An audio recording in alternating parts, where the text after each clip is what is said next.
ठीक है भाई।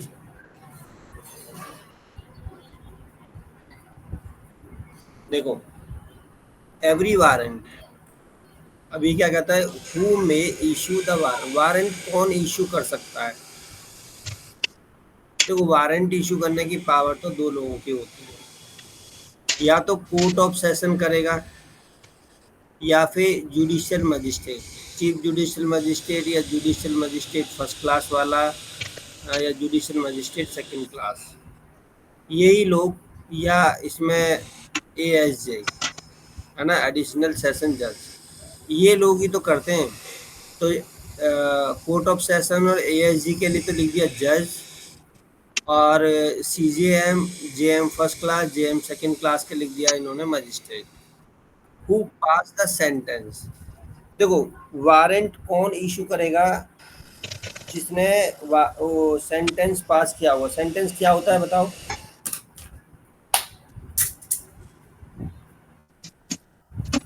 सेंटेंस क्या होता है? Present tense, past tense, future tense, वो वाला सेंटेंस। भाई कहते नहीं है इंग्लिश से नहीं। इंग्लिश में सेंटेंस बनाओ। नहीं, तो ये और को जो कंप्लीट करते हैं वो सेंटेंस। पनिशमेंट वाला सेंटेंस। इसका मतलब होता है पनिशमेंट। इस सेंटेंस का मतलब क्या होता है? ये जो पनिशमेंट। सेंटेंस है ना, हाँ, उसमें देखो सी लगा हुआ है, और उसकी स्पेलिंग देखना एस से हाँ, स्टार्ट होगी। इससे होती है टीचर। इतनी बारीकी से कौन बताएगा आपको? उसमें एस होता है, इसमें ई सी होता है। ठीक है। तो जो सेंटेंस है, सेंटेंस माने पनिशमेंट, हम्म। है ना। पनिशमेंट जो पास करेगा, सजा, सजाए दफा, क्या कहते हैं, दफाए। दफा क्या दफा होता है बताओ? 302 के तहत आपको उम्र कैद की सजा दी जाती है। उर्दू में कहते हैं धारा, सेक्शन, दफा। चलो, जिसके द्वारा पास की जाती है, और by his successor in the office. एक होता है प्रीडिसर, एक होता है सक्सेसर। सक्सेसर माने क्या होता है? देखो, सपोज करो 465 को पढ़ा रहा हूँ मैं। सपोज करो कि जज साहब थे एक्स, जज साहब को भी एक्स कर लेते हैं, जज साहब को जे लिखते हैं, हम एक्यूज को एक्स लिखते हैं, जे साहब। जज साहब थे, उन्होंने क्या किया, एक फाइनल ऑर्डर पास कर दिया, फाइनल जजमेंट दे दिया। ठीक है जी, फाइनल जजमेंट दिया, और जिस दिन उन्होंने जजमेंट प्रोनाउंस किया, उसके अगले दिन क्या हुआ, जज साहब का ट्रांसफर हो गया।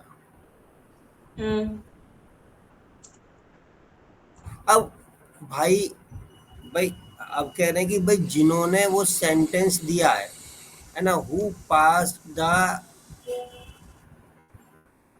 सेंटेंस, लेकिन सेंटेंस पास करने के जस्ट बाद भाई वो तो दूसरी कोर्ट में जाकर बैठ गए। मान लो वो तो बुलंद वो शहर तक पहुंच गए। जो सक्सेसर होगा वो कर देंगे इशू। ठीक है, तो वो क्या होगा, वो तो गए चले। जब वो चले गए, अब उनकी जगह पर कौन जज साहब आएंगे? जो नए जज साहब आएंगे, वो जो है वारंट इशू कर देंगे। तो उसको कहते हैं by his successor in the office, जो उसकी जगह पर कोई आया है, आने वाला, आगे आने वाला जो जज साहब है वो। क्योंकि देखो, जब भी कहते हैं, कभी भी कोर्ट कोर्ट चेंज नहीं होता है। कौन चेंज होते हैं? जज साहब। कोर्ट अधिकारी वही रहता है। अधिकारी यदि चेंज आप होते हैं बस। यदि आप ध्यान दोगे तो उनके पता क्या लिखा रहता है, एक नंबर होता है जज साहब का। जैसे मान लो 482 नंबर, तो वो कोर्ट। अब उसमें जज साहब कोई भी आएंगे तो उनका नंबर 482 हो जाएगा, उनके नाम के आगे लिख दिया जाएगा 482। अब ये कोई भी हो सकते हैं, बट ये नंबर वही रहेगा हर जगह, यूपी में भी हर जगह। तो उनको इस नंबर से जाना जाता है वैसे नॉर्मली, बट इस पे हम कभी ध्यान देते नहीं है। तो सक्सेसर का मतलब समझ में आया? या तो वो जज साहब जिनका ट्रांसफर हो गया वही करेंगे, या उनकी जगह कोई नए जज साहब आएंगे वो करेंगे। बस ये है हमारा 465। 466 क्या कहता है? Sentence sentence on escaped convict when he to ठीक है take फिर। effect when a sentence of the death, भाई डेथ सेंटेंस दे रखा है या imprisonment for life, life imprisonment है, फाइन इज पास्ड या फाइन पास किया अंडर दिस संहिता। दिस संहिता मैंने बता रखा, जब भी यहाँ पे आता है ना लिखा रहता है, क्या लिखा रहता है? This Samhita.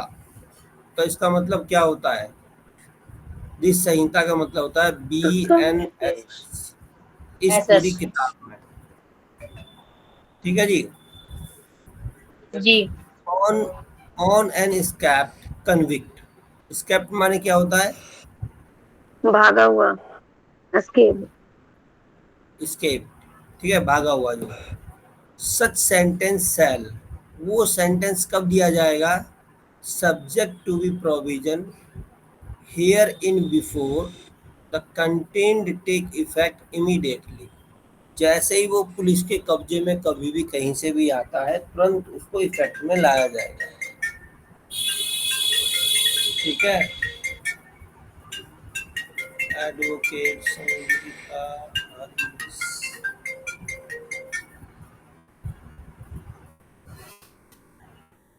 हेलो,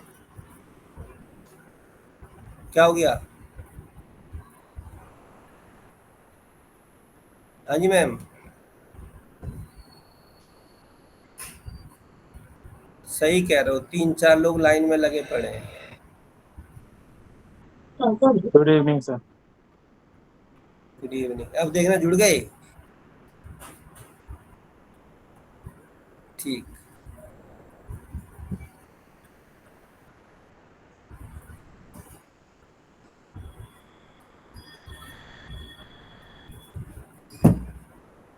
तीन लोग जुड़े हुए थे। Waiting line. स्पीकर की आवाज़ और ज़्यादा करता हूँ, कम कर रखी थी मैंने।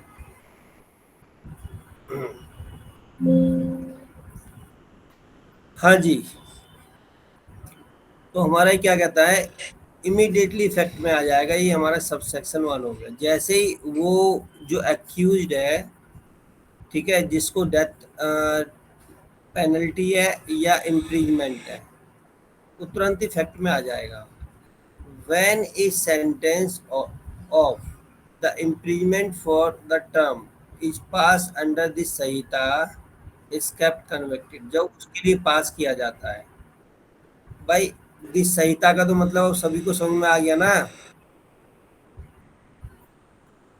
क्या होता है? Sir yes, DNSS। DNSS। ठीक है जी।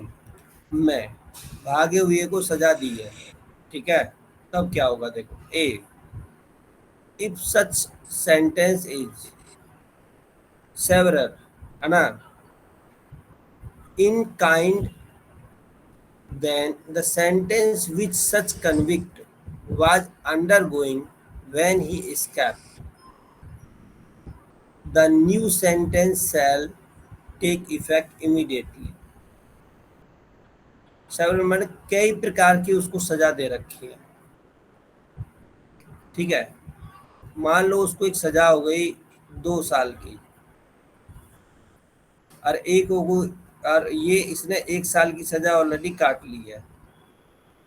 अब इसको फिर से एक दूसरी सजा हो गई, इसको लाइफ इम्प्रीजमेंट की।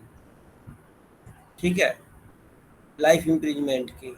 तो लाइफ इम्प्रीजमेंट पता ही है टिल डेथ तक होता है, वैसे मैक्सिमम 14 साल होती है, अभी भी मैक्सिमम 14 साल ही है।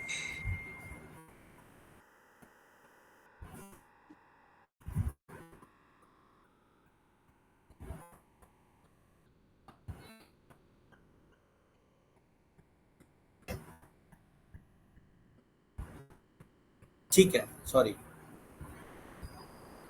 ये मतलब रिग्रेसिव इम्प्रीजमेंट होता है उसके बारे में बात कर रहा है ये, ठीक है। Rigorous imprisonment, if the such sentence is several मतलब कठोर या रिग्रेस कठिन सजा दी जाती है किसी को, उस केस में भी।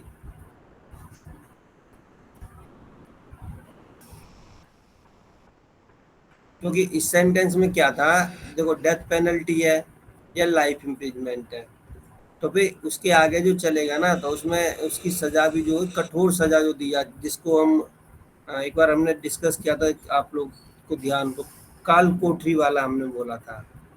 उसको बंद मतलब काल कोठरी में रखा जाता है पूरी सजा के लिए। जो पूरी सजा मान लो 10 साल की हो 5 साल की हो, तो काल कोठरी में उसको 3 महीने से ज़्यादा नहीं रखा जा सकता, ये बताया था ना मैंने।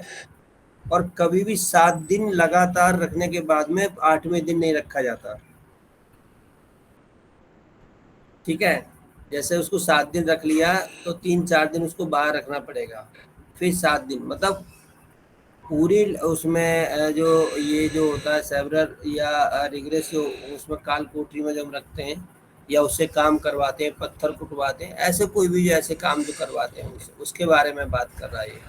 तो ये जैसे ये इसको सेंटेंस होगी, सजा होगी, पनिशमेंट होगा, तुरंत इफेक्ट में आ जाएगा। If such sentence is not several मतलब वो सजा मतलब कठोर नहीं है, तब क्या होगा, kind then the sentence which such convict was undergoing when he is kept, the new sentence shall take effect after he was suffered imprisonment for the further period equal to which। अच्छा हाँ, इसको मैं वो चीज़ बताना भूल गया, इसमें जो होता है, अरे भाई एक साथ जुड़ जाया करो ना सोनम राजपूत जी।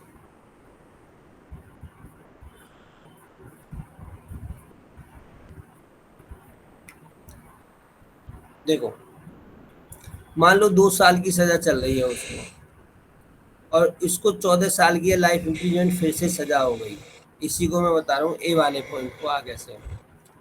अब ऑलरेडी ये 1 साल की सजा काट चुका है, फिर से लाइफ टाइम की सजा हो गई। लाइफ टाइम की सजा हार्डली वो 14 साल होता है।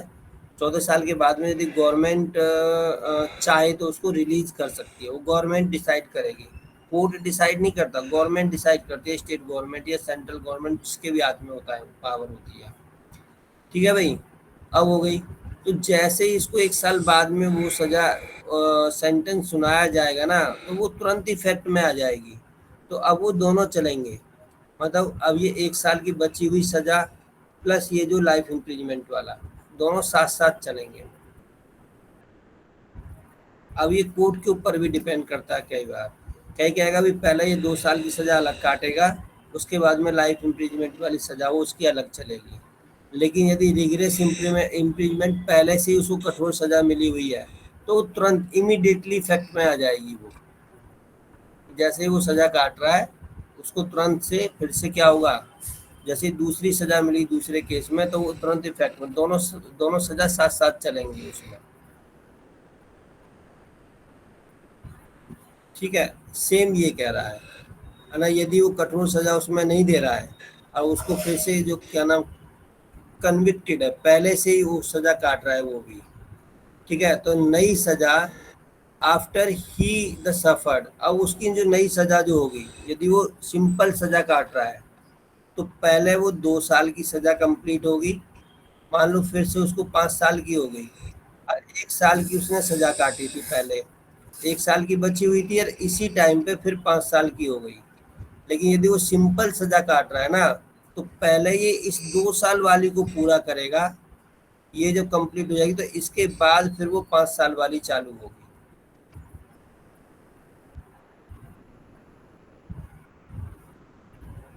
अच्छा एक बताओ, मेरी बात किसको समझ में आ रही है, किसको नहीं आई है अभी तक, क्या कहना चाह रहा हूँ मैं। यदि किसी कोई एक्यूज को सजा हुई और वो पहले से ही मान लो जेल में है और वो कठोर सजा काट रहा है, तो जैसे ही दूसरी सजा होगी ना उसको किसी दूसरे केस में, तो दोनों की दोनों इफेक्ट हो जाएंगी, दोनों साथ साथ सजा होंगी उसको। और यदि वो सिंपल वाली सजा काट रहा है तो पहले ये 2 साल की कंप्लीट करेगा, फिर इसके बाद में फिर जो 5 साल 3 साल 4 साल या लाइफ इम्प्रिजमेंट कोई सजा हुई है तो फिर उसके बाद में चलेगी। मान लो इस वाले केस में तो वो कितने साल में, मान लो 1 साल काट चुका है, 1 साल बचा है प्लस 5 साल, तो कुल कितने हो गए 6 साल। तो अब ये 1 साल जीरो हो जाएगी एक तरीका से, तो 1 साल काट चुका, 5 साल और काटेगा तो 6 साल की सजा होगी उसको, यदि कठोर सजा रिग्रेस है उसको तो। और यदि सिंपल सजा काट रहा है तो पहले ये 2 साल की पूरी करेगा, फिर ये 5 साल की करेगा, तो अब ये 7 साल में छूटेगा।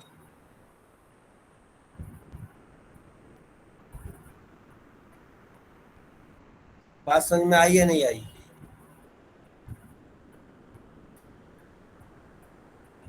कोई तो बोलो। सर आ गई।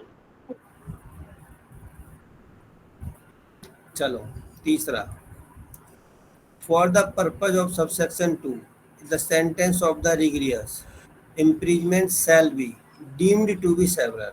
ठीक है, उन्होंने ये दिखा दिया कि यदि रिग्रेस है, मैं बार बार वही बोल रहा, तो वही माना है कठोर, in kind than the sentence of the simple imprisonment.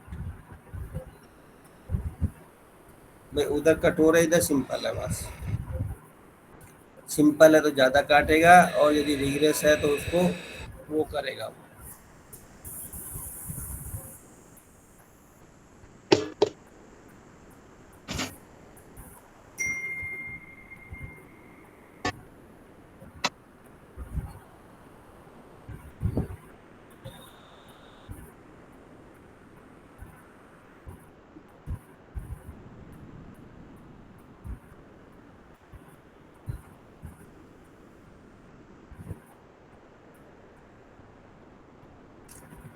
चलो बाकी किसी को डाउट हो तो फिर डिसाइड कर लेंगे, मैं भी इसको एक बार देख लूंगा।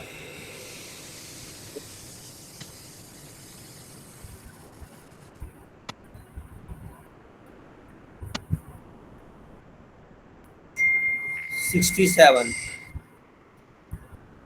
क्या कहता है देखो, sentence on the offender already sentenced for another offense when a person already undergoing, यदि वो पहले से ही सजा काट रहा है, ठीक है, फॉर द इम्प्रीजमेंट कोई भी सजा काट रहा है, is sentenced on a subsequence conviction किसी दूसरे केस में, टू द इम्प्रीजमेंट और imprisonment for life, such imprisonment or imprisonment for the life shall commence at the expiration of the imprisonment to which, है ना, imprisonment to which he has been previously sentenced, unless the court direct that the subsequent sentence shall run concurrently with such previous sentence। भाई मेरे ना उल्टा सीधा हो गया सारा का सारा, तो वो पूरा करेगा।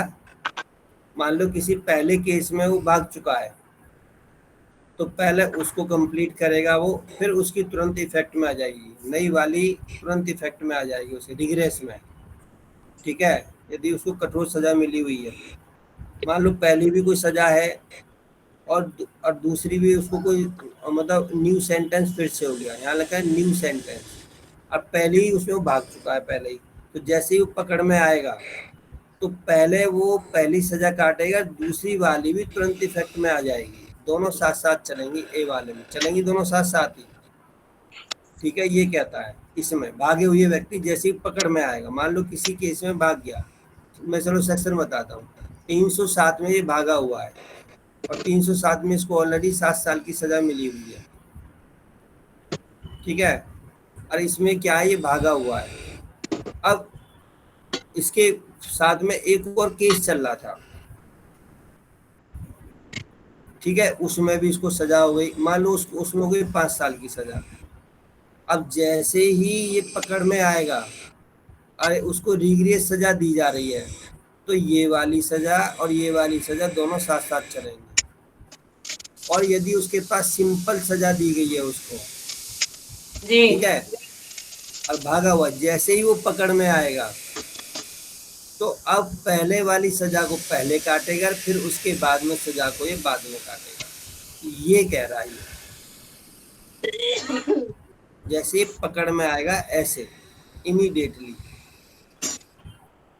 अब बात मतलब दोनों, ये वाला और ये वाला दोनों सेम सेम एक तरीका से, बट इसमें क्या वो पहले से भागा हुआ है इस सेक्शन में, और ऑलरेडी उसको सजा हो चुकी थी पहले, वो भाग गया था, उस सजा से बचने के लिए भाग गया, और कोई केस चल रहा था, उस ट्रायल में उसको फिर से कोई नई सजा हो गई, उसको न्यू सेंटेंस फिर हो गया था उसको कोई, और जैसे न्यू सेंटेंस हुआ उसको, तो यदि पहले वाले में मतलब कठोर सजा दी गई है तो दूसरे वाले की सजा और पहले वाले की दोनों साथ साथ चलेंगे, और यदि पहले वाले की सिंपल सजा दी गई है उसको तो पहले वो इसको काटेगा, फिर ये इसको काटेगा। ये कह रहा है ये, ठीक है जी। जी सर। अब दूसरे पे आ जाते हैं, नेक्स्ट वाले पे।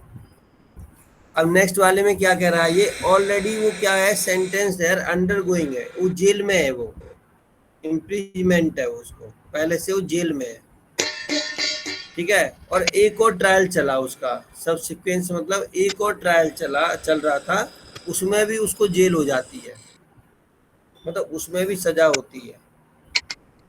ये वाला कह रहा है ये वाला।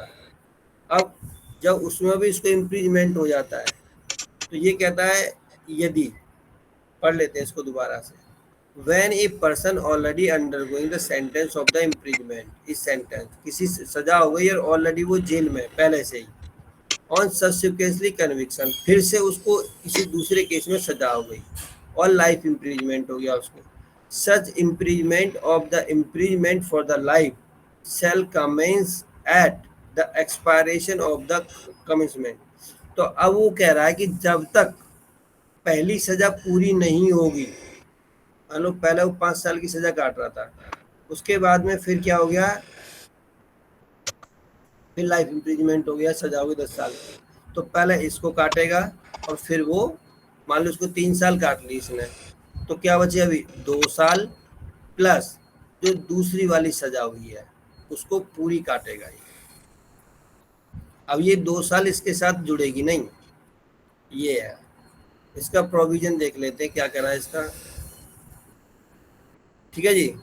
The provided that where a person who has been sentenced, है ना, to imprisonment by an order undergoing under section 141 in default the furnishing security, इसमें सिक्योरिटी डिफॉल्ट वाला सेक्शन है कि वो सिक्योरिटी नहीं दे पाया था, बेल हो गई उसको बट सिक्योरिटी जमा नहीं करी थी उसने, इस वजह से वो बाहर नहीं निकला था, जेल में ही था वो, है ना, विच undergoing such sentenced to the imprisonment for the offence committed prior to the making of such order, the latter sentence shall commence the immediately। अब देखो, मान लो जो सजा वो पहले से काट चुका है, जो बेल के बाई डिफॉल्ट हुआ या सिक्योरिटी नहीं जमा करी किसी भी तरीका से, और उसको फिर से सजा हो जाती, मतलब उसी केस में सजा हो जाती है, मान लो पहले से वो 3 साल की सजा काट चुका है वो, और उसको टोटली 5 साल की सजा हुई, तो क्या करेगा वो, 3 + 2 काटेगा या 5 साल की सजा काटेगा वो, ये बताओ। जो अंडर गोइंग है मेरे ख्याल से वो तो डिडक्ट हो जाएगा ना। नहीं, इसमें नहीं होगा, इसकी प्रोवाइजो में नहीं होगा। अच्छा, ठीक है, इसके अलग से 5 साल, क्योंकि डिफॉल्ट क्या था, सिक्योरिटी का डिफॉल्ट था ना वहाँ पे। अच्छा हाँ हाँ, इसको तो ऑलरेडी बेल मिल चुकी थी, सिक्योरिटी नहीं जमा कर पाया था अपनी वो, और यदि सिक्योरिटी जमा कर देता तो जेल में नहीं रहता, वो तो बाहर आ जाता, जब बाहर आ जाता तो उसकी सजा, ठीक है, ठीक है। ये कह रहा है कि इसमें प्रायर जो ऑफेंस से पहले हाँ और तुरंत उसमें वो जो उसकी सजा हुई है जेल में जाने से पहले, जो सिक्योरिटी के डिफॉल्ट में गया है, उससे पहले जो उसने ऑफेंस करा उसके लिए जो सजा मिली उसमें जो उसको मिले वो तुरंत हो जाएगी, यही है ना? हाँ मतलब नहीं ठीक नहीं, है, ठीक वो है, जुड़ेगा नहीं, एग्री। अलग अलग होगा वो। कैसे? क्या जी? कैसे मतलब 141 में पहली डिफॉल्ट हुआ उसका सिक्योरिटी का? पहली सजा वो काटेगा जो भी था। हम्म। हम्म। और देखो उस टाइम वो सजा नहीं काट रहा था, वो क्या था वो। वो तो उसने सिक्योरिटी फर्निश नहीं करी थी ना, उसमें डिफॉल्ट था इसलिए वो अंदर गया। हाँ और जैसे उससे पहले वो ऑफेंस भी था कर रखा था उसने, उस ऑफेंस में हाँ, उसे सेंटेंस बाद में हुआ हम्म, है ना? तो हाँ फिर वही हुआ ना कि जो सिक्योरिटी वाली जो थी वो वो सजा नहीं सजा की मानी जाती। मतलब तो वो सजा नहीं मानी जाएगी ना, तुरंत उसकी वो चालू हो जाएगी जो उसको ऑफेंस के रिगार्डिंग सेंटेंस हुआ है। तो जैसे मान लो 3 साल तक ट्रायल चलता ना, वो उसमें था, ट्रायल में हम्म। था वो, और उसको बेल भी हो गई हम्म। थी, वो सिक्योरिटी जमा नहीं कर पाया, तो ये हाँ सजा तो नहीं जेल में मानी चला जाएगी। गया। हाँ, और जो वो उसका जैसे ऑफेंस का था, ठीक है, जिस हो गया दिन क्लियर। जिस दिन उसको सजा सुनाई गई ना कोर्ट से, 5 साल की सुनाई, तो वो उस दिन फर्स्ट डे काउंट किया जाएगा। एग्री। बात समझ में आया नहीं आया? हाँ जी, हाँ जी। अब इसके सेकंड देखो, when a person already undergoing a sentence of the imprisonment for the life is sentenced on the subsequent conviction to the imprisonment for the term or imprisonment for the life, the subsequent sentence shall run concurrently with such previous sentence. अब यहाँ पे है, मान लो दो case थे, first case और second case. First case पहले ही decide हो गया था, उसमें लाइफ इम्प्रिजमेंट हो गया उसको।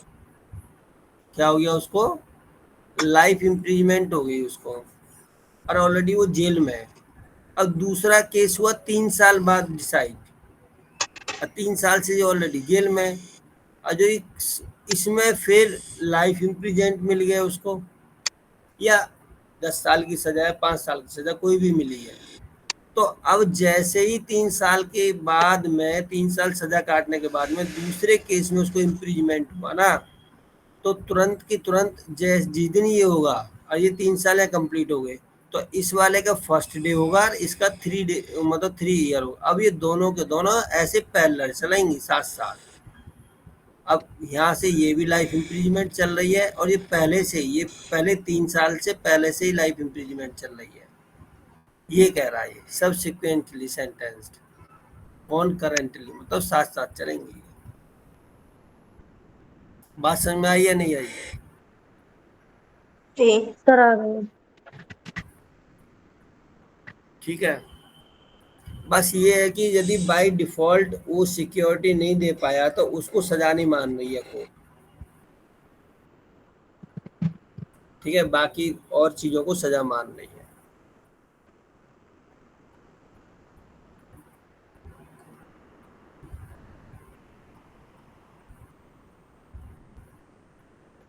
ठीक है जी। देखो 468 क्या कहता है, where an accused person has, जहाँ पे कोई एक्यूज पर्सन है, ठीक है, period for the detention undergoing by the accused to be set up against the sentence of the imprisonment. मैं इसको चलो पहले नॉर्मल समझा देता हूँ, नहीं पहले पढ़ लेते हैं। Where an accused person has on conviction, क्या हो गया उसको कन्विक्शन हो, been sentence to the imprisonment for a term, not being imprisonment in the default of the payment of fine. अब वो पेमेंट के चक्कर में नहीं था वो, जैसे पेमेंट नहीं दे पाया था, उसकी सजा नहीं है उसको। ठीक है। द पीरियड ऑफ डिटेंशन, देखो किसी व्यक्ति को, मान लो एफआईआर हुई, एफआईआर कौन से केस में होती है? कॉग्निजेबल। बिल्कुल सही बात।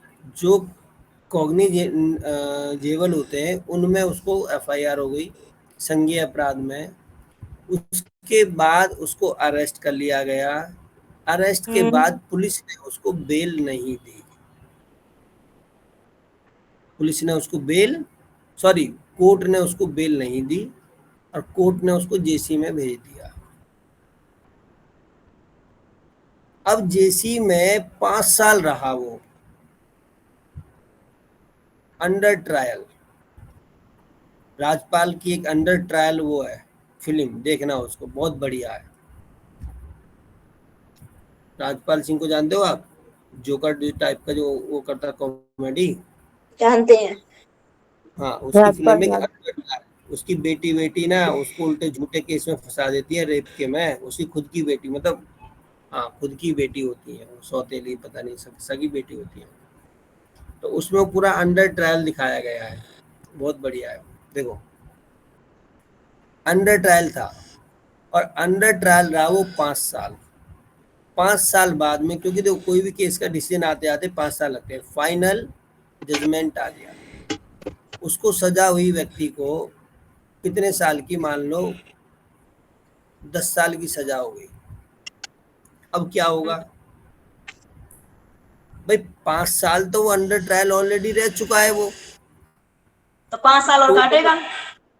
टोटल उसकी 10 साल की सजा हुई है। 5 साल और लेकिन काटेगा। हाँ, लेकिन ये जो 5 साल की जो सजा है ना उसको, वो सिक्योरिटी जोड़ दी डिफॉल्ट की नहीं है और जुर्माने या किसी पेमेंट की नहीं है, वो उसी केस की है जब उसके केस का इन्वेस्टिगेशन, इंक्वायरी और ट्रायल चल रहा था। उस टाइम पे क्या था, वो जेल में था, डिटेंट कर रखा था पुलिस ने उसको, सॉरी कोर्ट ने। हाँ तो उसको सजा मानी जाएगी। हाँ, वो उसी में जुड़ जाएगी। लेकिन यहाँ क्या है भाई, जज साहब से वो कहेगा माय लॉर्ड भगवान, भाई मैं ऑलरेडी इतने साल की सजा काट चुका हूँ, ठीक है, क्या इनको मेरे को वो कर दो, सेटअप कर दो। इसको क्या कहते हैं हम? सेटअप करवाते हैं कि जो 5 साल में काट चुका हूँ इसको इसी में जोड़ दो, इसको सेटअप करो और जो बची हुई 5 साल 3 साल 4 साल जो भी है इसमें मेरे को छोड़ दो। पता कई बार क्या होता है, सजा होती है 2 साल की,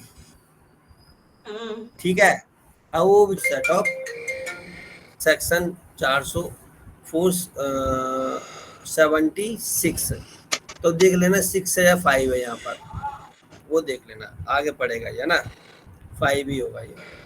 Such period of the detention shall be set off against the period of 14 years referred to that section। मैं बता रहा था ना कि जो लाइफ इम्प्रीजमेंट होता है, यदि किसी को लाइफ इम्प्रीजमेंट हो गया, ठीक है जी, LI लाइफ इम्प्रीजमेंट, भाई साहब कोई भी गवर्नमेंट उसको किसी भी हालत में 14 साल से पहले नहीं छोड़ सकती है, राज्यपाल हो या कोई भी हो, XYZ हो, 14 साल उसको सजा काटनी काटनी है। आगे पढ़ेंगे इसको कि मैं कितनी सजा में कितना मिनिमम उसको जेल में काटना ही काटना पड़ेगा, कब कब सरकार उसको छोड़ सकती है, कब कब सरकार उसको नहीं छोड़ सकती है, ये है इसके अंदर, ठीक है जी। आगे देखो 469 क्या कहता है, सेविंग क्या होता है भाई? Saving nothing in this section 66 or 67 shall be held to excuse any person from any part of the punishment to which he is liable upon the former or subsequent conviction। जो ये कह रहा है ये वाला सेक्शन में, first वाले में, कि जो इसमें और इसमें उनको सजा दे दी गई है उसमें कोई एक्सक्यूज नहीं होगा, कोई क्षमा याचना नहीं होगी, मतलब उसकी जो है या तो वो अलग काटेगा या एक साथ काटेगा, वो काटेगा तो काटेगा ही काटेगा वो सजा उसको। तो इसको लिखने का, इस सेक्शन का तो मेरे को मतलब ही नहीं पता लगा कि इन्होंने लिखा क्यों इस सेक्शन। चलो व्हेन एन अवार्ड देखो अवार्ड लिखा हुआ है इम्प्लीमेंट इन डिफॉल्ट। सर यानी कि यदि अगर वो भागा हुआ है एक्यूज, या वो पहले से ही सजा काट रहा है, तो उस केस में उन एक्यूज को कोई रियायत नहीं है। वही तो कह रहे हैं, तो जो वो तो हमने ऊपर ही उन्होंने बता दिया ना लॉ के अकॉर्डिंग वे राहत नहीं है, तो यहाँ दोबारा क्यों बता रहा है कि राहत नहीं है भाई। कोई लॉजिक नहीं। कॉपी पेस्ट जो अंग्रेजों ने बनाया है अभी भी सेम कॉपी पेस्ट है ये। वही चल रहा है। कोर्ट में कुछ होता है, किताब में कुछ होता है। Default the payment of fine, ठीक है हमने पढ़ लिया कि यदि पेमेंट मतलब फाइन था उस पर, उसका पेमेंट के चक्कर में sorry when an award of the imprisonment in default of the payment of fine. अच्छा ये कह रहा है ये, मान लो उसको 3,000 रुपये का फाइन लगा दिया। अब तो फाइन का मतलब तो समझ गए होंगे ना, ये जुर्माना। फाइन और जुर्माना कंपनसेशन। तो उसको कंपनसेशन क्षति के लिए। हाँ तो उस पर फाइन लगा दिया और फाइन नहीं पे कर पाया था, तो उसलिए उसको इम्प्रीमेंट हुआ, जेल हुई। Is annex to the substantive sentence of the imprisonment and the person undergoing the sentence is after its execution the undergoing the further subsequent। अच्छा हाँ ये कह रहा है, सिंपल है ये तो। खैर क्या कहता है, मान लो उसको क्या हुआ था, 1 साल की सजा प्लस 3,000 रुपये का जुर्माना, ये उसको सजा हुई थी। अब ये 3,000 रुपये पे नहीं कर पाया। हमने बताया कि जिस दिन ऑर्डर होता है उसके 30 दिन के अंदर अंदर में इसको पहली किस्त देनी होती है। 3 किस्तों में डिवाइड कर लो, 2 किस्तों में डिवाइड कर लो या एक साथ दे दो, 3 किस्त से ज़्यादा में नहीं होती है। यही हमने पढ़ा था ना ऊपर। और ये 30 दिन के अंदर पहली किस्त हमें देनी होती है, मतलब एक्यूज को देनी होती है, वो नहीं दे पाया तो कोर्ट ने क्या करा, उसको 3 महीने की सजा और बढ़ा दी। मान लो एग्जाम्पल के लिए 1 साल 1 ईयर और 3 मंथ हो गया। अब ये जो 3 महीने की जो सजा है ना, ये 1 साल की सजा के साथ साथ नहीं चलेगी, ये नहीं, वो ये सजा होने के बाद चलेगी। पहले 1 साल काटेगा, उसके बाद में 3 महीने की सजा और काटेगा, 3 मंथ की और काटेगा। ये कह रहा है सब सेक्शन 2। बात समझ में आई या नहीं आई?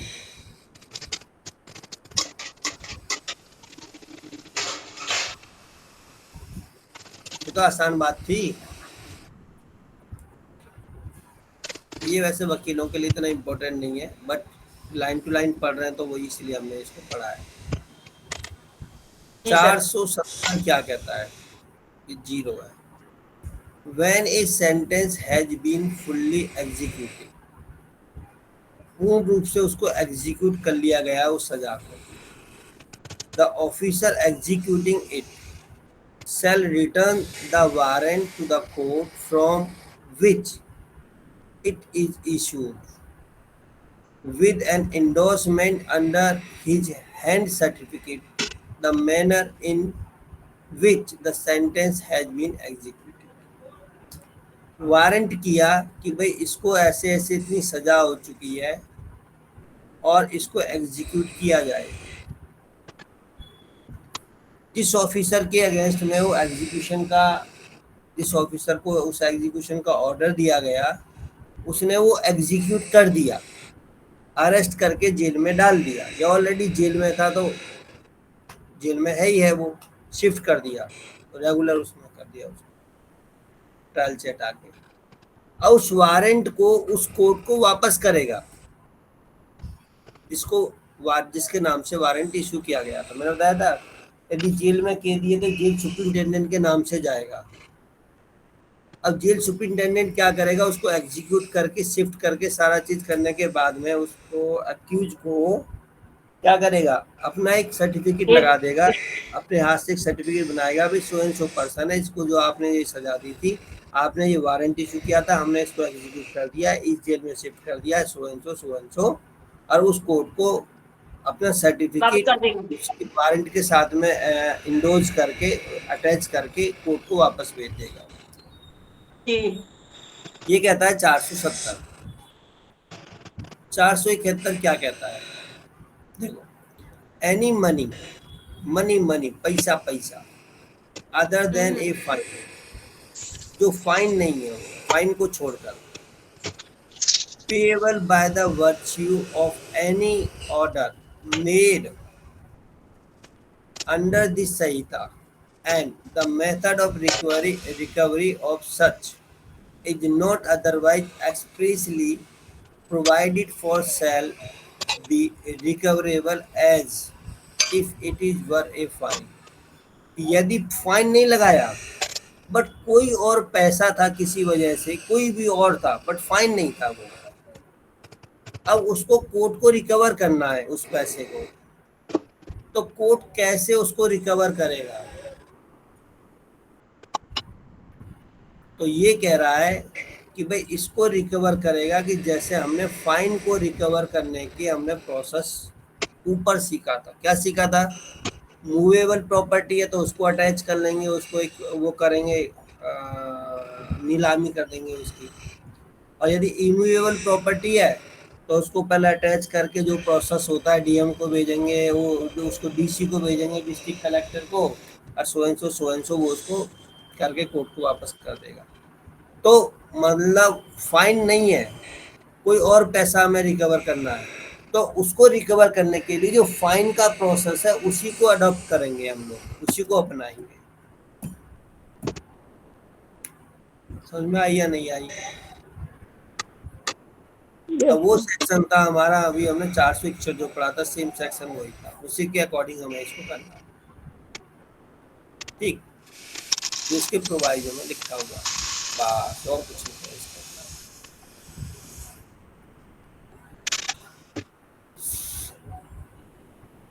472 आज ही खत्म करना है बस, ये रहा 477 है ना, 72 चला, 5 ही तो सेक्शन है छोटे छोटे, इनको तो मैं ऐसे छोटे ना बड़े सेक्शन है, बर्थडे सेक्शन है, बर्थडे। देखो, mercy petition in the death sentence, ये ना सारे ध्यान से सुनना, और जो जुड़ रहे हैं पूरे आंख खोल के सुनना है, ध्यान रखना।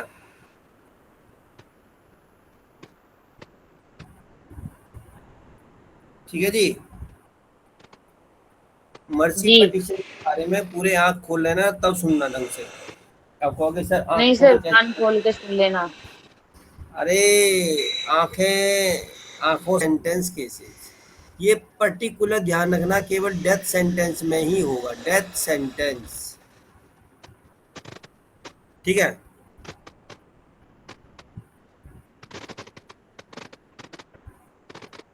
रेडी हो? जी। एप्लीकेशन और पिटीशन में मैंने एक डिफरेंस बताया था आपको, किसी को ध्यान है या नहीं ध्यान है?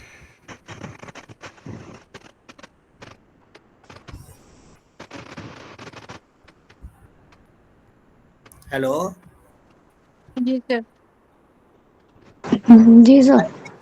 एप्लीकेशन और पिटीशन में क्या डिफरेंस है, कोई बताएगा मेरे को?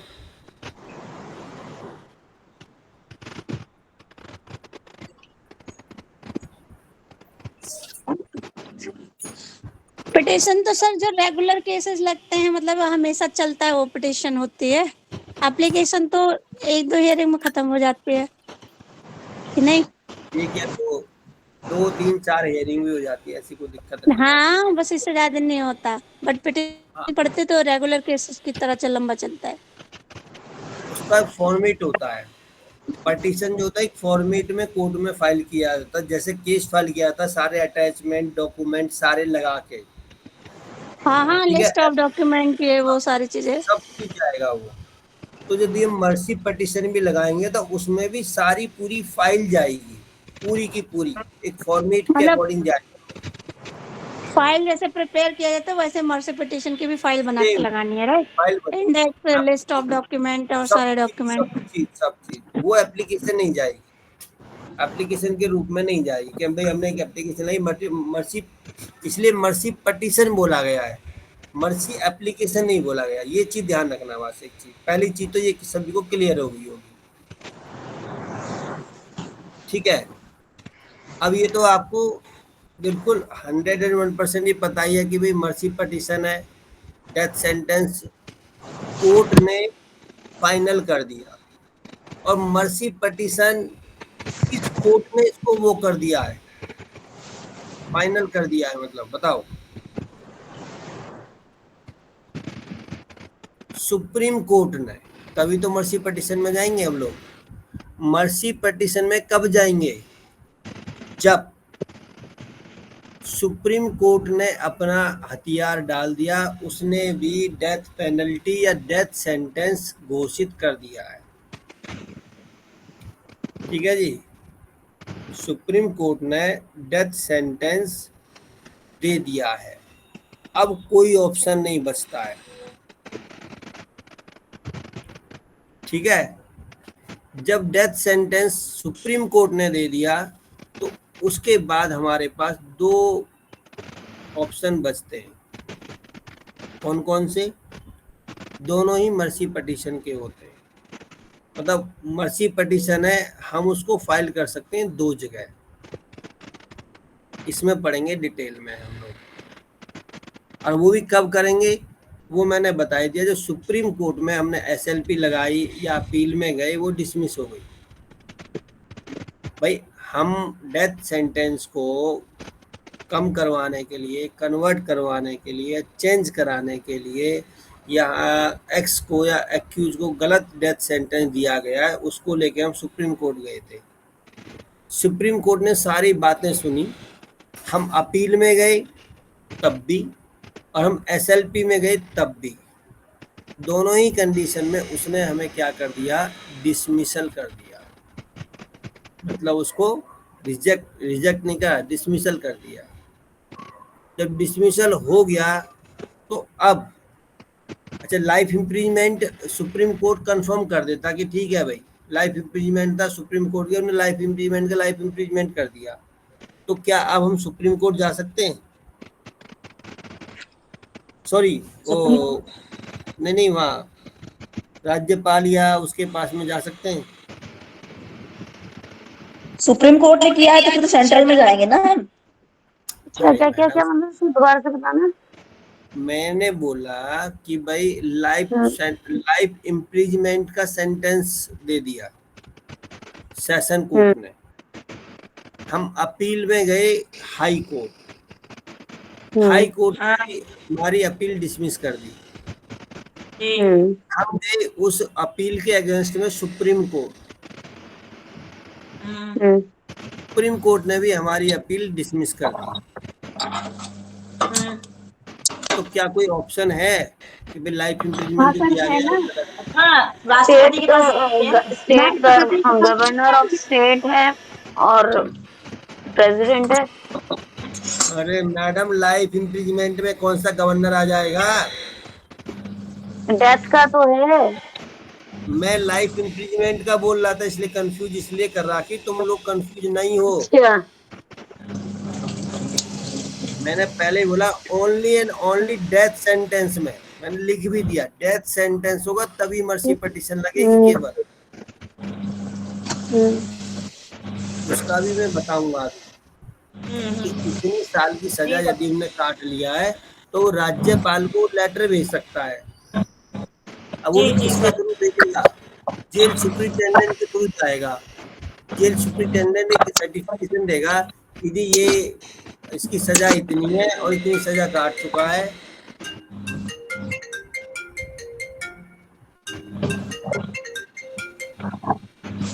हेलो, पर मर्सी पटिशन। अब आते हैं पॉइंट पर। एक convict under the sentence of the death, death है, ध्यान रखना भाई, डेथ सेंटेंस है।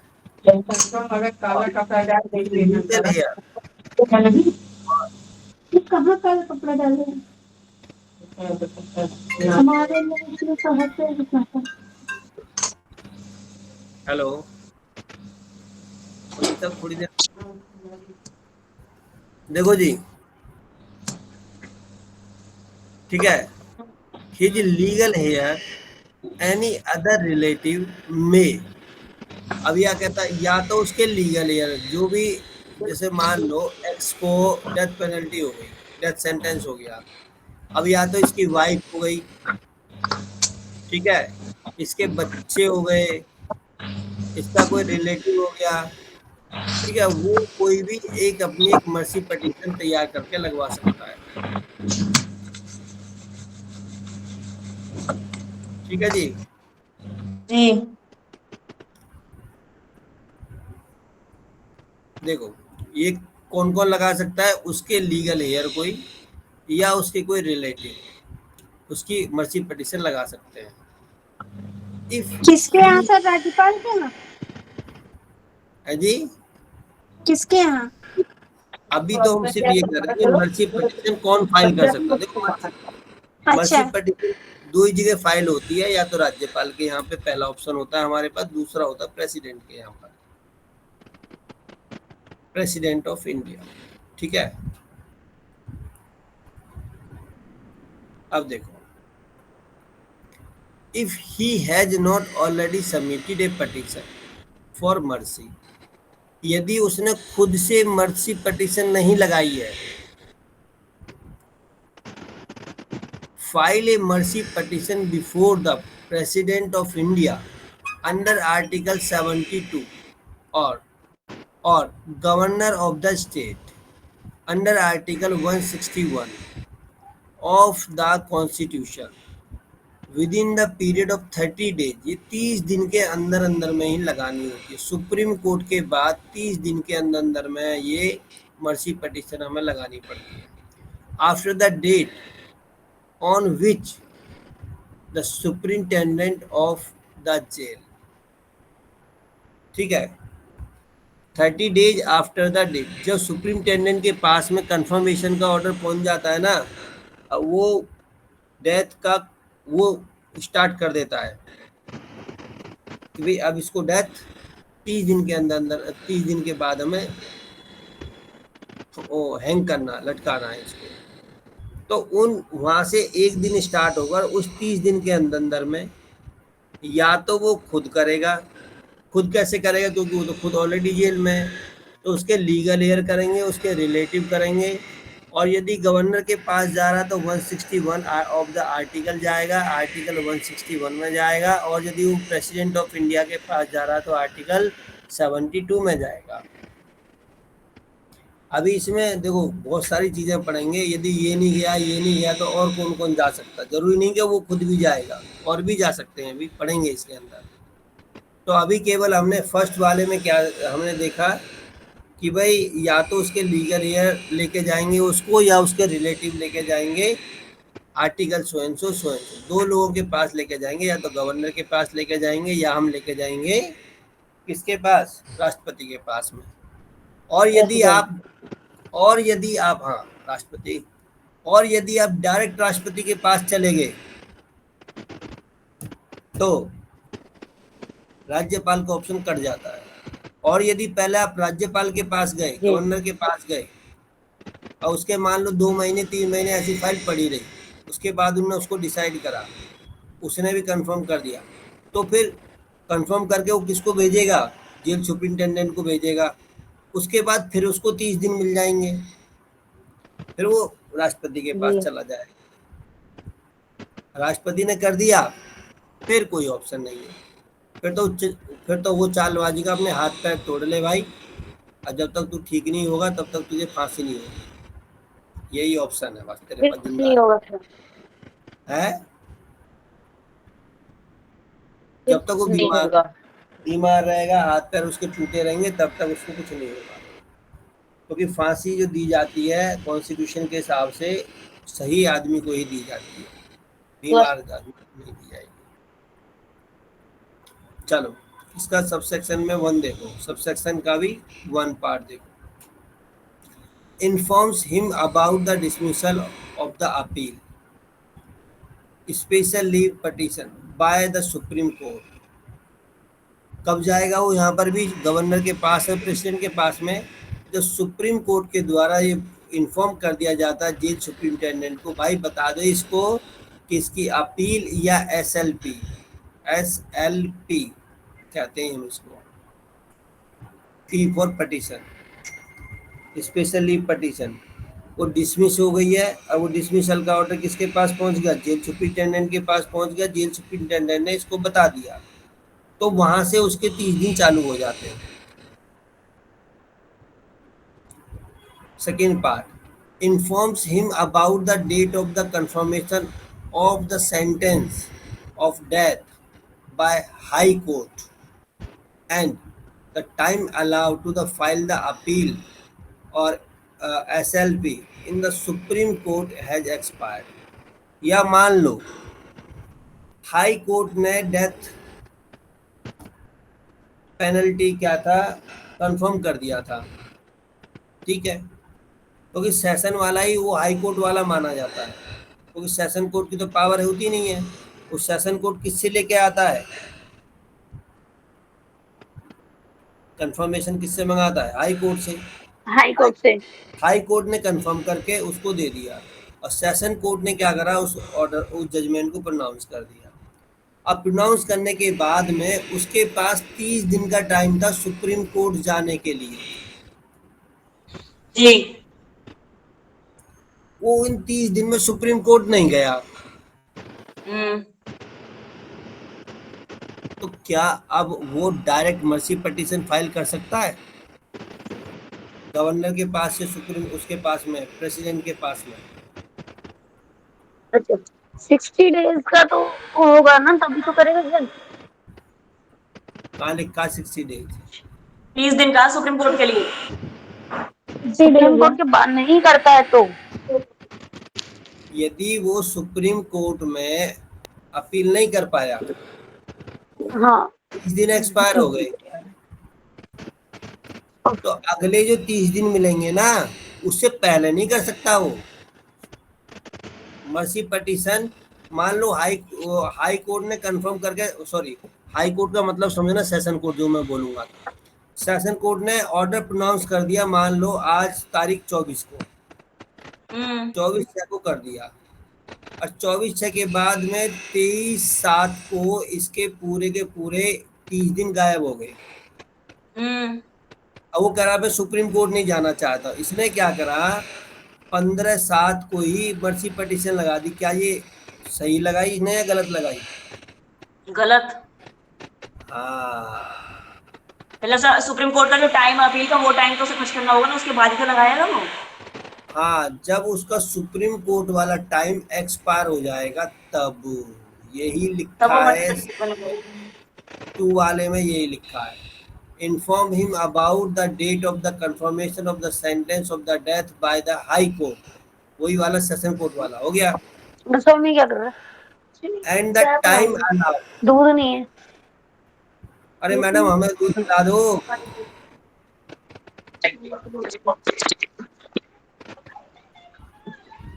ये खुला कहाँ पे रह गया? बहुत कुछ खुला रह जाता है मैडम, ध्यान रखा करो। परसों सुनाई थी मैंने, वो क्या नाम, केरला हाई कोर्ट। सर आप ही स्टोरी सुना दो दोबारा से। ना, बार बार नहीं सर, याद नहीं रही होगी ना।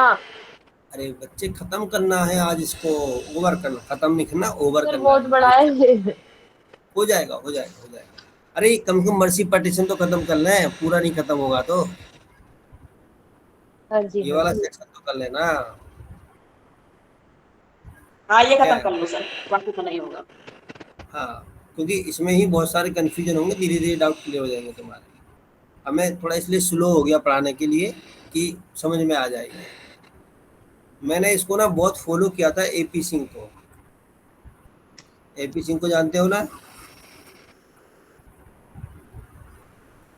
एपी सिंह तो सुप्रीम कोर्ट का लॉयर है जो उसके, वो क्या नाम है उसका? Defence lawyer, defence line. Lawyer of Nirbhaya, और निर्भया कांड में निर्भया कांड। उन तीनों को फांसी से बचाने के लिए, एक ने तो सुसाइड कर लिया था, तीनों को फांसी से बचाने के लिए भाई साहब पूरी जान लगा दी इसने। पूरे कॉन्स्टिट्यूशन का, बीएनएसएस मतलब सीआरपीसी की धज्जियां उड़ा दी थी इसने। हर तो सचिन वाले केस में वही है। जो सीमा हैदर के केस में वही। अरे हाँ हाँ हाँ हाँ, सीमा हैदर में तो बेवकूफी कर रहा है अपनी ने तो इस केस में आकर तो अपनी बेइज्जती करवाई है, नहीं तो इसकी इज्जत बहुत ज्यादा बढ़ गई थी जो ये निर्भया वाला जो डिफेंस लॉयर बना था। मतलब वैसे तो गलत कर रहा था मतलब देश की नजरों में, बट एज एन एडवोकेट उसको बचाने के लिए डिफेंस में बहुत बढ़िया डिफेंस खेला था इसने। भाई सर ये सीमा हैदर का सच में भाई बन गया है क्या? अरे बावड़ा ऐसे कौन भाई, वो तो हुआ है कि भाई सबसे ज्यादा इस टाइम मीडिया में टीवी पे आ रही है तो मैं भी चमक जाऊंगा बस नेशनल न्यूज में, वो इसलिए बन गया। नहीं इस टाइम सर, भाट वो भी छोचक भी दिया था सर।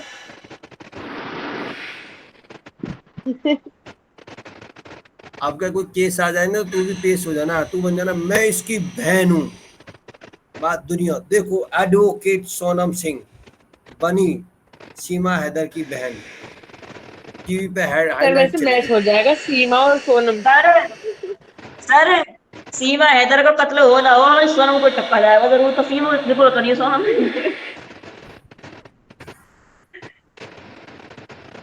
हाँ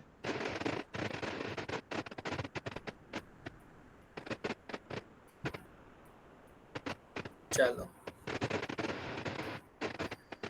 कहाँ थे, तो जब तक सुप्रीम कोर्ट का जो टाइमिंग है अपील या एसएलपी का वो टाइमिंग एक्सपायर नहीं होगा तब तक वो मर्सी पिटीशन फाइल नहीं कर सकता वो। And that may present the mercy petition to the home department of the state government or central government as the case may be। क्या कह रहा है कि पहले वो कहाँ करेगा, होम डिपार्टमेंट का मतलब होता है गवर्नर के पास में स्टेट गवर्नमेंट को, उसके बाद में करेगा वो सेंट्रल गवर्नमेंट मतलब प्रेसिडेंट को, बस ये कह रहा है। अब इसका सेकंड पार्ट देखते हैं। The petition under this section subsection 1। अब ये जो पटिशन है इस पटिशन का मतलब क्या है बताना जरा।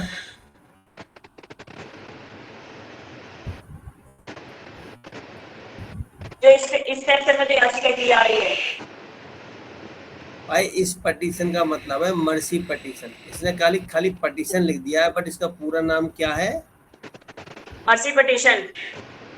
हाँ यहाँ लिखना चाहिए था द मर्सी पटिशन, बट इसे मर्सी खा गया पटिशन लिख दिया क्योंकि सेक्शन ही मर्सी का है तो इसलिए शॉर्ट में अंडर सबसेक्शन 1, सबसेक्शन 1 ये वाला may initially be made to the governor, पहले किसको दिया जाता है वो गवर्नर के पास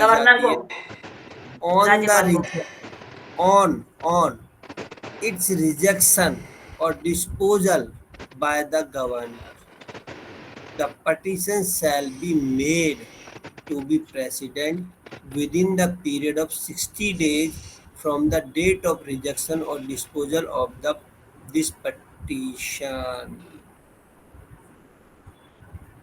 अब देख लो जी सर। इसलिए पता क्या करते हैं ये लोग, जो एपीसी ने जो खेला था सुप्रीम कोर्ट से, मान लो उसकी एसएलपी रिजेक्ट हो गई थी, सॉरी डिसमिस हो गई थी, इसने बंदे ने क्या करा 29वें दिन जाके दिल्ली एलजी में जाके फाइल करा दिया। ये नहीं कि जिस दिन वहां से रिजेक्ट हुई उसी दिन कर दिया ना, 29 दिन मस्त होकर बैठा रहा, मजे लेता रहा। टाइम का फायदा था ना सुनवा का। हाँ 29वें दिन बंदे ने क्या करा फाइल कर दिया, 30वें दिन उसकी सुनवाई मतलब रजिस्ट्री हो गई, 29वें दिन एक दिन पहले कोई बात ना हो जाए, छुट्टी उट्टी ना पड़ जाए, सब चीज देख के रजिस्ट्री कर दी। अब भाई जब तक उसके पेंडिंग या उसके एलजी के पास में 6 साल भी पेंडिंग मतलब वो पेंडिंग पड़ी है तो पड़ी है। अब जब तक एलजी का मतलब गवर्नर का स्टेट जो मतलब गवर्नर का अपना डिसमिसल या रिजेक्ट का वो नहीं आ जाएगा, ऑर्डर नहीं आ जाएगा, हाँ तो तब तक वो भी ऑर्डर नहीं नहीं आ जाएगा, तब तक वो पेंडिंग में रहेगा, वो कुछ ना तो ना फांसी होगी, कुछ नहीं होगा बोलेगा। कुछ नहीं होगा, वहां सब होल्ड हो जाएगा सारा चीज। अब मान लो उसका 4 महीने बाद वो आया गवर्नर के पास से, बंदे ने तैयार करके फिर बैठा रहा आराम से बिंदास होके, पूरे 60 दिन तक बैठा रहा, मतलब 58 दिन तक बैठा बैठा रहा। 59वें दिन गया राष्ट्रपति के यहाँ पे जाकर रजिस्टर करवाया। फिर 2 महीने के लिए लटक गई। फिर 2 महीने तो वहां बचा लिया, 4 महीने राज्यपाल के पास में, 1 महीने बाद फाइल करा, 4, 5 और 3, 8 महीने, मतलब 8वें महीने में इन्हें राष्ट्रपति के पास चले। अब जब तक राष्ट्रपति के पास में वो पेंडिंग पड़ी रहेगी,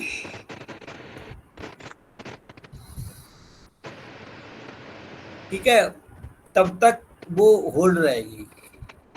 चलो आज मैं आपको एक चीज और बता देता हूँ। ये जब गवर्नर के पास गई तो गवर्नर जो है कैसे डिसाइड करता है, क्या वो इतना पढ़ा लिखा होता है, क्या उसको लॉ आती है, जज से ज्यादा उसको नॉलेज है?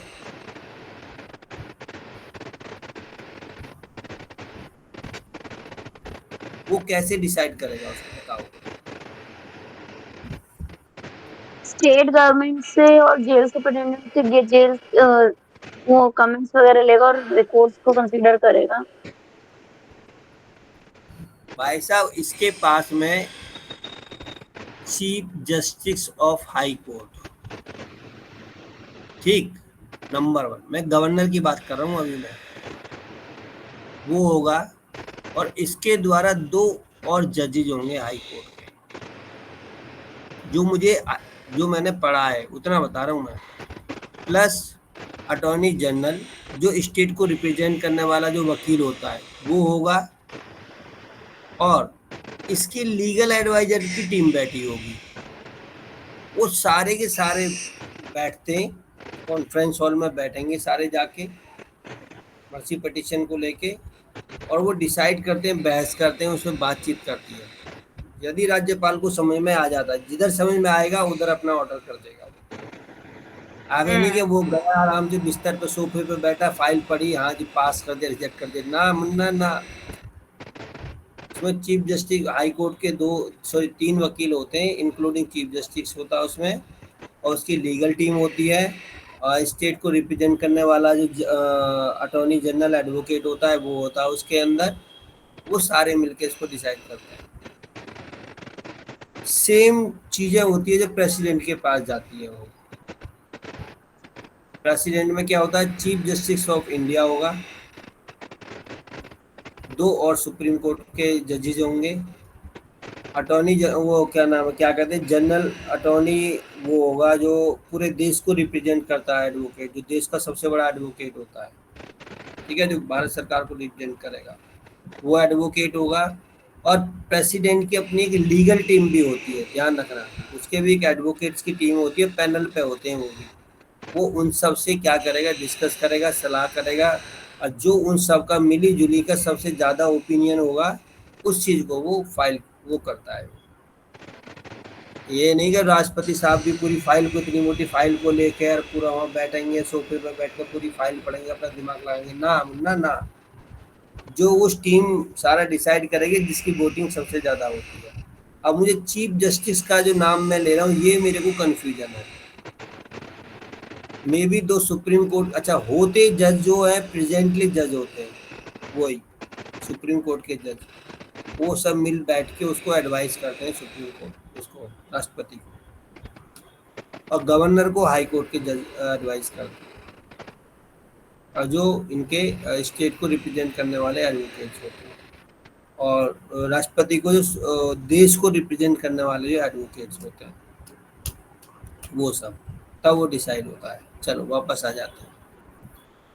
तो इस वजह से एपी सिंह ने लगभग उनको 1 साल तक जिंदा रखा था एक्स्ट्रा, निर्भया कांड में।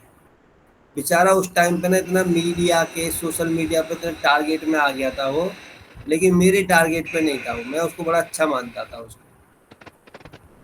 देखो मैं इसलिए मानता था कि उसने जितने लॉ थे ना उस सबको यूज करा था उस बंदे ने, पूरे दिमाग लगा के लॉ के हिसाब से ठीक था और वैसे भी ठीक था। देखो जब तक कोई डिफेंस में वकील नहीं खड़ा होगा तब तक उसका ट्रायल चालू ही नहीं होगा, ये तो लॉ है। इसी वजह से जो आज तक कई कई करोड़ जो कैदी अंडर ट्रायल उसमें बंद पड़े जेलों में, इसी वजह से कि उनको कोई डिफेंस लॉयर नहीं मिल रहा। और यदि इनको भी कोई वकील यदि इनका केस लड़ने को, निर्भया हत्याकांड वाले जो अक्यूज थे उनका केस लड़ने को तैयार ही नहीं होता तो उसको ट्रायल ही चालू नहीं होता, उनको उनको फांसी होती नहीं। फिर ये तो मानते हो या नहीं मानते? जी सर बिल्कुल मानते हैं सर, तो डिफेंस नहीं आएगा तो प्रोसेस चलेगा ही, आगे बढ़ेगी ही नहीं फाइल। बस चाहे डीएलएस से हो डिफेंस वाला या प्राइवेट हो। क्योंकि विक्टिम की तरफ से तो स्टेट है और वो तो अवेलेबल है, एक जाएगा दूसरा आएगा बट अवेलेबल है, लेकिन डिफेंस में किसी का होना जरूरी है। चलो अब हमें दो डेटें बड़ी इंपॉर्टेंट है यहाँ पर। कौन कौन सी? यदि सुप्रीम कोर्ट सेशन से सुप्रीम कोर्ट जाने के लिए 30 डेज का टाइम होता है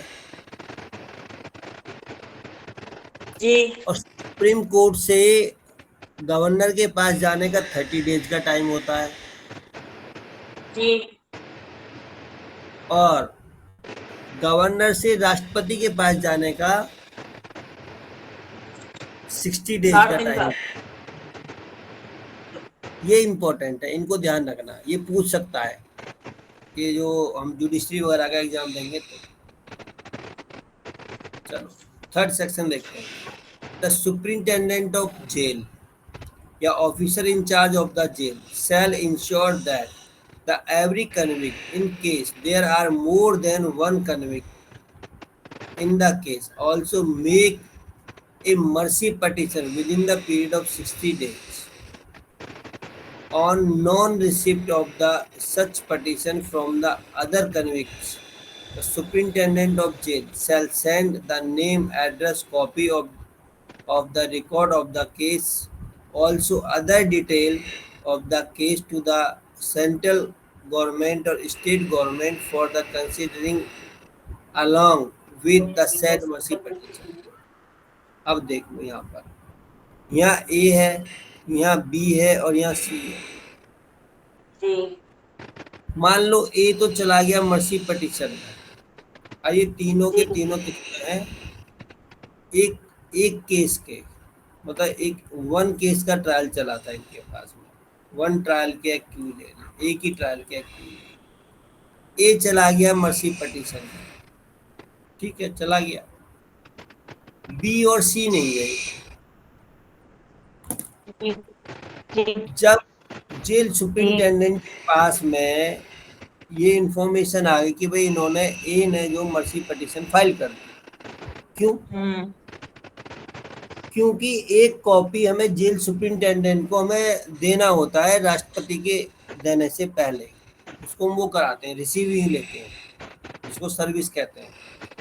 एक कॉपी वहाँ जाएगी, मैंने ऊपर पढ़ाया था ध्यान हो तो, मर्सी पिटीशन की सेम कॉपी, एक कॉपी किसके पास जाएगी? जेल सुपरिंटेंडेंट के पास जाएगी, और जेल सुपरिंटेंडेंट उसको वेरीफाई करेगा कि भाई ये एक्यूज है, ये नाम है, ये एज है, ये सेक्शन है, बिल्कुल सही है, और इसकी कॉपी को उसी को फॉरवर्ड कर देगा। यदि गवर्नर के पास है तो गवर्नर को फॉरवर्ड कर देगा, डायरेक्ट गवर्नर के पास जाएगी। अब किसी के थ्रू नहीं जाएगी, जेल प्रशासन के थ्रू किसके पास जाएगी? गवर्नर के पास जाएगी। अब उनने देखा भाई मर्सी पिटीशन तो केवल एक ही आई है, बी और सी की मर्सी पिटीशन नहीं आई है।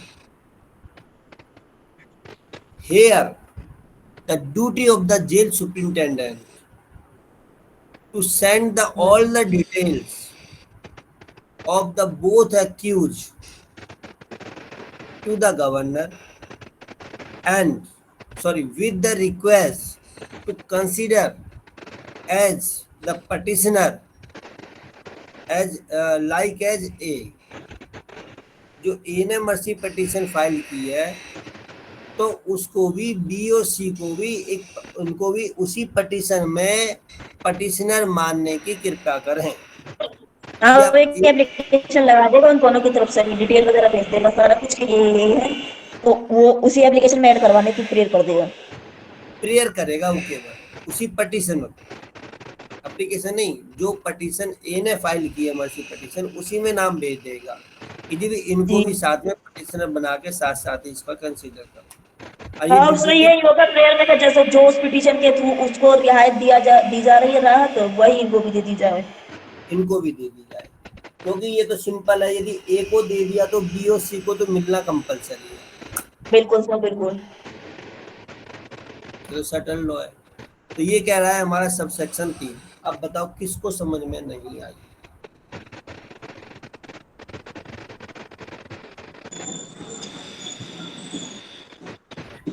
आगे सर। अरे शर्मा जी, जी सर। have you जी any sir. doubt in this section? No sir. No sir, I don't know. अरे वर्मा जी दूध वूध पी लिया?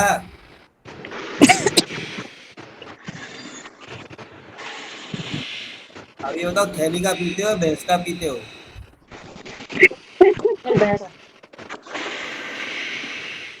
अरे जहाँ रहते हैं वहाँ तो भैंस तो रहती है, भैंस पाल रखी होती है लोगों ने, वहाँ तो भैंस का लेते होंगे। डेयरी का पिया सर, डेयरी का, ना भैंस का ना मोल का, डेयरी का। डेयरी का तो वहाँ से क्या नाम है, चाइना से पउल आते हैं वो बोरी भर भर के, और उसको पानी में उबालते हैं, बड़ा दूध बन जाता है वो। चाइना वाला पीते हैं पाउडर वाला। सच में सर? और जो पैकेट में आता है सर। सारा पाउडर पता है, यदि आप ढंग से रिसर्च करोगे ना, देश में दूध का उत्पादन और दूध की खपत, यदि दूध का उत्पादन परसेंटेज बता रहा हूँ, उत्पादन होता है 60% और खपत होती है 100%। अब बताओ 40% कहाँ से आता है? आज तक यही डाटा चाइना। सरकार ये आज तक ये डाटा नहीं दे पाई कि खपत पूरी कहाँ से होती है, उत्पादन ही नहीं है तो पूरी कहाँ से हो जाएगी? बट सब देश तो वैसे ही आता है ना दूध की तरह। फिर बता तो दिया कि 40% क्या होता है पाउडर। अब वो उस पाउडर को 60% में मिक्स कर दिया जाता है, बना के 100%।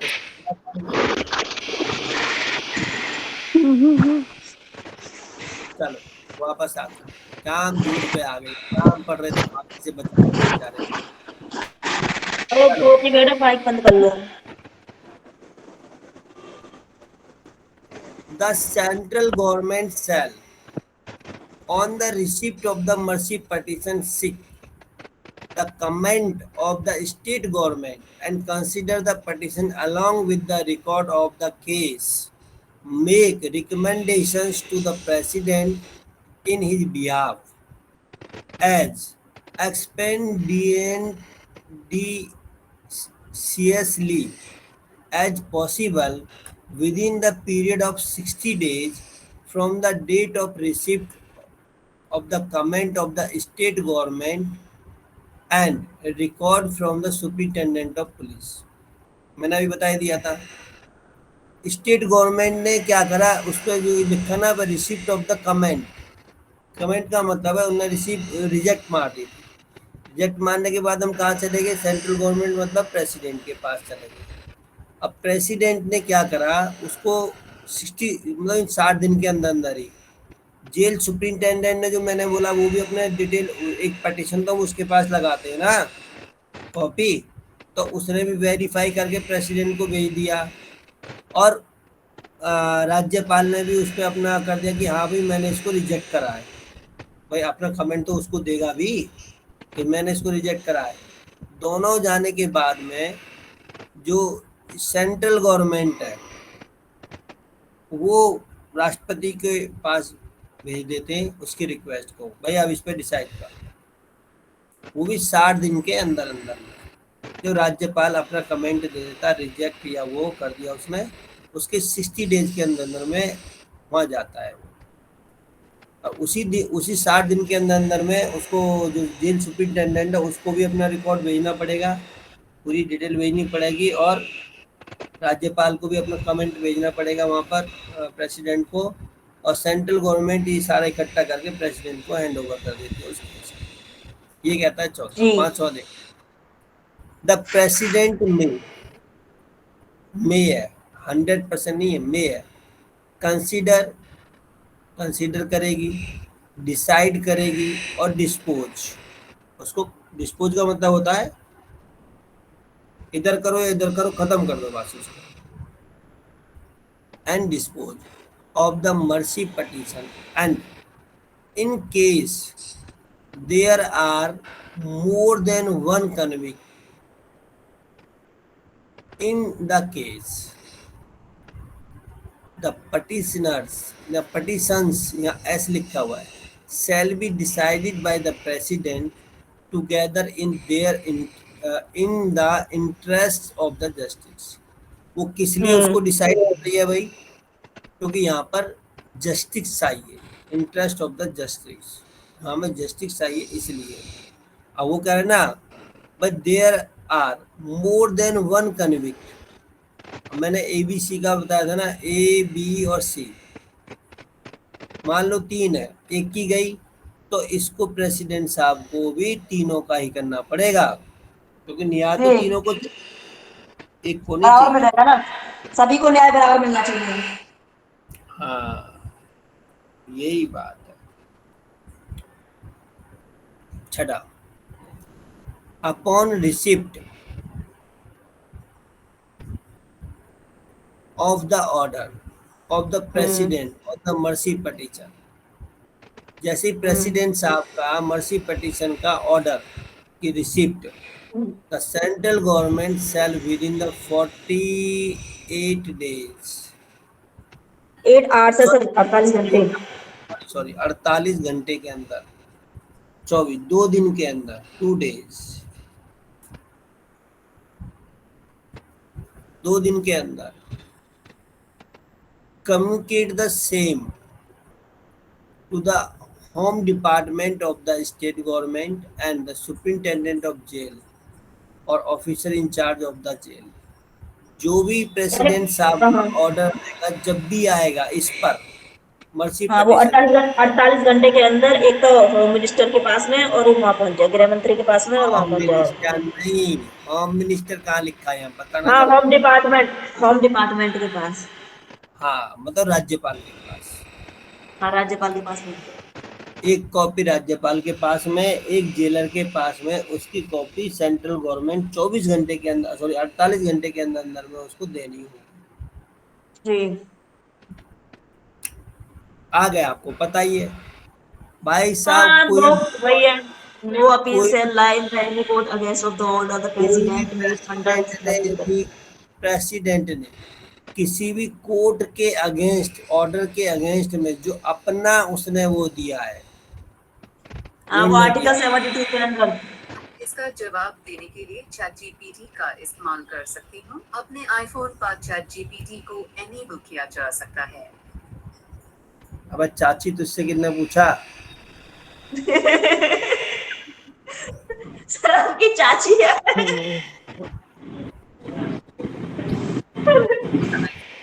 सर, चाचा चुप हो जा।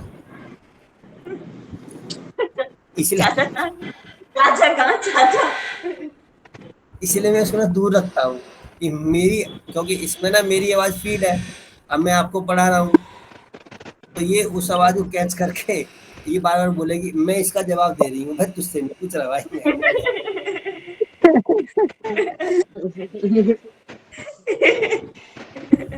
तो प्रॉपर जवाब देती तो है सर। हाँ, नहीं पहले कहेगी नहीं, पूछती है मैं इसका जवाब दे सकती हूँ, मेरे पास इसका जवाब है, क्या आपको जवाब चाहिए? मैं नहीं चाहिए। सर, कोर्ट में ले जाइए, जज साहब कहेंगे किलो की छुट्टी अब आई ही काम करेगा। जज साहब कहेंगे वकील साहब किसको लेके आए हो साथ में? चाची को। सर कहेंगे जज साहब हमारे 4 चाहिए, तो फिर बोले जाती है। मेरा एक दोस्त है ना, वो अपने ऑफिस में अकेला बैठा रहता है। कह रहा यार मेरे पास कोई बात करने के लिए नहीं है। अब मैं यदि कोई इधर उधर मुंह मारने की कोशिश करूँ, मेरी घरवाली को पता लग गया तो वैसे डिवोर्स डिवोर्स हो जाएगा। मैं फिर क्या करता है तो कह रहा है मैं तो अपने चाचा से बात करता रहता हूँ। गूगल गूगल बाबा जिंदाबाद। वो उसमें ना उसका वाला नहीं है जो गाली देता रहता है वो हाँ उसका। अरे सबसे अमीर कौन है वर्ल्ड का इस टाइम? अरे बिल गेट्स। जिस नहीं नहीं बिल गेट्स नहीं, कि कोई और है वो, नाम बोलना, जिसके सॉफ्टवेयर चलते हैं वो सबसे ज्यादा। ऐसे ही नाम है, ध्यान नहीं आ रहा, बड़ा पॉपुलर नाम है वो। उसने बनाई है वो माइक्रोसॉफ्ट के सॉफ्टवेयर को।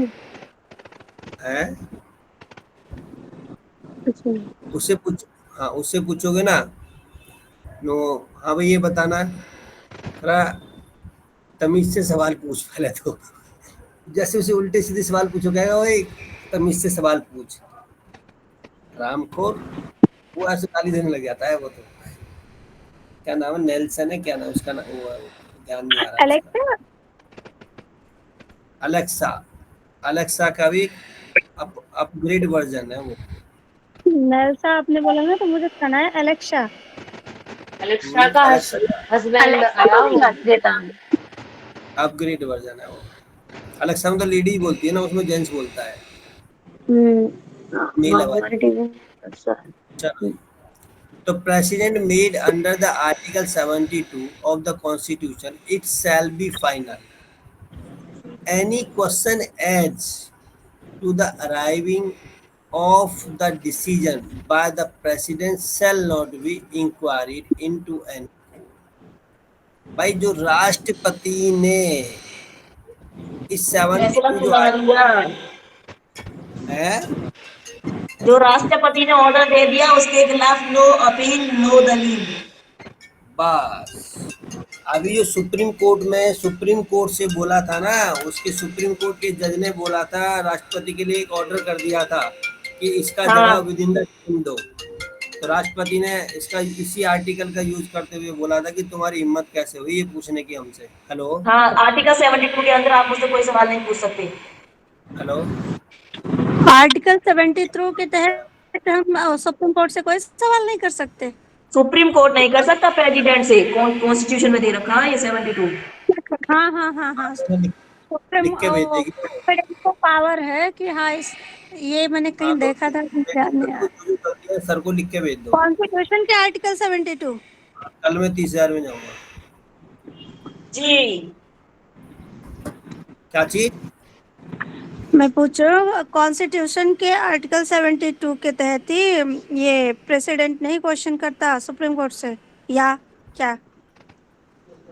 ये कह रहे हैं कि कोई भी कोर्ट, हाँ एनी कोर्ट, सुप्रीम कोर्ट है, हाई कोर्ट है, कोई भी है, आर्टिकल 72 ये कहता है कि किसी की कोई मतलब वो नहीं है, मतलब पावर कोई ऐसी पावर है नहीं जो प्रेसिडेंट से कोई क्वेश्चन पूछ ले जी जी कि सर बिल्कुल। आपने ऐसा क्यों करा, आपने इतने दिन में इसका जवाब क्यों नहीं दिया। इसमें क्या करा था सुप्रीम कोर्ट ने अभी राष्ट्रपति को बाउंड कर दिया था कि तुम्हें 40 डेज के अंदर इसका जवाब देना है। उनने तुरंत वापस रिप्लाई दे दिया कि you are not able to ask any question, नहीं give any direction to the president. भाई तुम्हारे पास पावर ही नहीं है, क्या तुम इसको प्रेसिडेंट के पास पावर है, अपनी पावर का यूज कर सकता है। और उसने जो अपनी पावर यूज की है, उसने कोई भी ऑर्डर किया है, आप उसके बारे में कोई भी सवाल प्रेसिडेंट से नहीं कर सकते हो। क्या है? हमारे देश में अभी उल्टा उल्टा चलन चल गया। जैसे मान लो अभी राष्ट्रपति ने पास किया था वक्फ बोर्ड का, वो पास कर दिया था वक्फ बोर्ड का, लोग चले गए सुप्रीम कोर्ट में चैलेंज करने। जी जी सर बिल्कुल। हेलो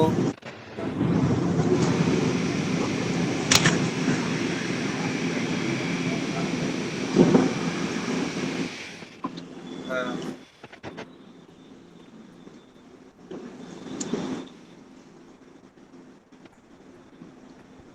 हाँ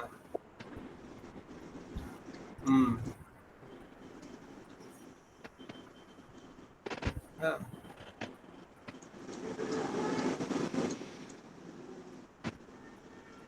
ठीक है, तो उसको बोलना कि 30,000 ही आ जाएगी उस लड़के को लेके। हाँ 1 बजे के आसपास बुला लेना उसको। नहीं आप बुला लो, 10 बजे बुला लो, 10 बजे बुला लो, बुला लो बुला लो। हाँ बुला लो, मुझे काम है कई सारे। भाई मैंने बताया ना, मैं अकाउंट यूज नहीं करता हूँ। Yes.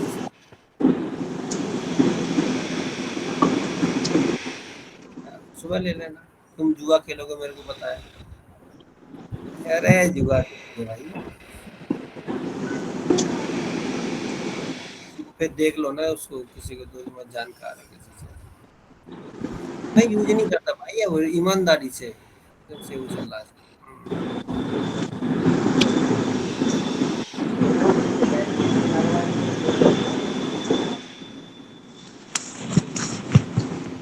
हाँ जी।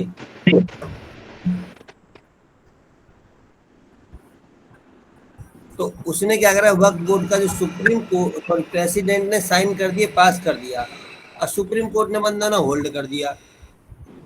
ये इलीगल है। कोई भी कॉन्स्टिट्यूशन ये कहता ही नहीं कि तुम राष्ट्रपति के द्वारा पास किए हुए किसी भी चीज को, कॉन्स्टिट्यूशन लेजिस्लेटर को आप वो नहीं कर सकते हो। लेकिन हमारे देश में कुछ भी चल रहा है, भेड़ चाल चल रहा है, सुप्रीम कोर्ट हो, हाई कोर्ट हो, डिस्ट्रिक्ट कोर्ट हो, कुछ भी है। मतलब हमने कॉन्स्टिट्यूशन पढ़ लिया, हमें ये पता है कि ये पावर उसकी है, इनकी नहीं, लेकिन फिर भी सुप्रीम कोर्ट कर रहा है। सब अपनी अपनी पावर दिखा रहे हैं, सब हाईलाइट। चलो, तो आज के लिए आपने मर्सी पिटीशन पढ़ लिया। कितने दिन किस किस के पास होते हैं इसको आप कर देख लेना। और अब हम पढ़ेंगे कि स्टेट गवर्नमेंट और गवर्नमेंट, ठीक है, मर्सी पिटीशन तो डेथ वाली से चीज में चली गई है वो, ठीक है। अब हम ये कर,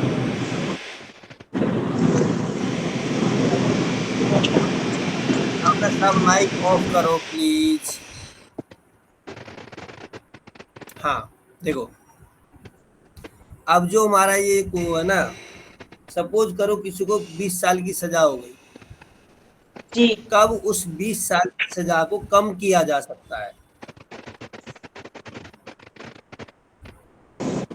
जब उसके सर कंडक्ट बढ़िया हो, वो 50% शायद काट लिया हो अपना सजा। नहीं नहीं, उसमें पर्टिकुलर है, 5 साल की है तो कम से कम इतने साल की वो काट लेगा, 10 साल की है वो तो मिनिमम इतना काट लेगा, हाँ, वो है कुछ ना। ऐसा बढ़े। हाँ तो ये 50% का नहीं है, इसमें ऐसा कुछ भी। तो इसमें हर सजा का अलग अलग वो दे रखा है। तो ये हमारा नेक्स्ट सेक्शन है कल का पूरा। अब कौन इसको वो कर सकता है, किसकी पावर है ये करने की,